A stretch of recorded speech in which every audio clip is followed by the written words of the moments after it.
Welcome to statistics.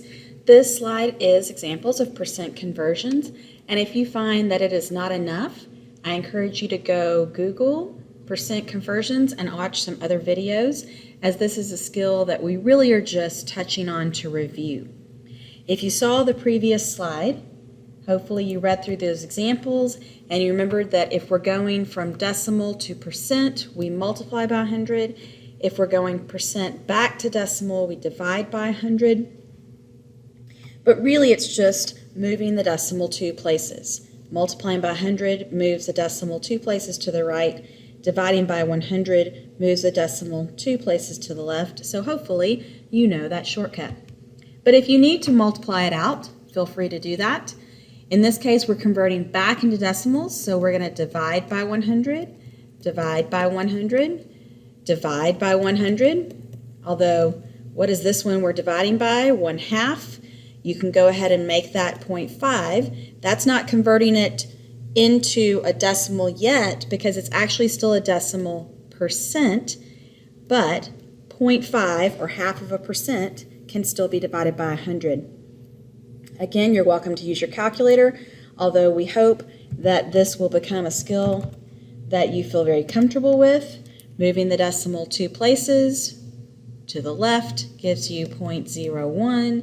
2 places to the left gives you 0.10.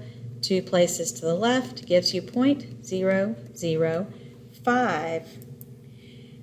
I always encourage people to think about this as money.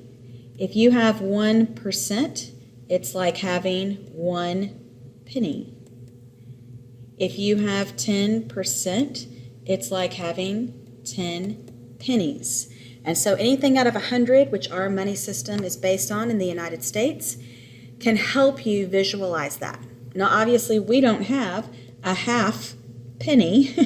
So when you move it 2 decimal places, you end up with something that looks smaller than money because we don't have anything less than 1% in our money system.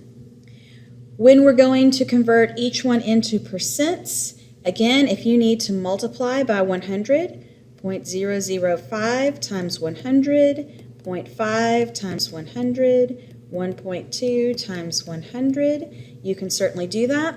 Or, again, the shortcut, move the decimal 2 places to the right. We end up with 0.5%, otherwise known as the same as number 3. 0.5 times 100 gives us 50%, and 1.2 times 100 gives us 120%. Can you have a percent over 100? Sure, but it's going to mean growth. And most of the percents in our world here in statistics class are going to be part out of the whole, which will be less than 100%.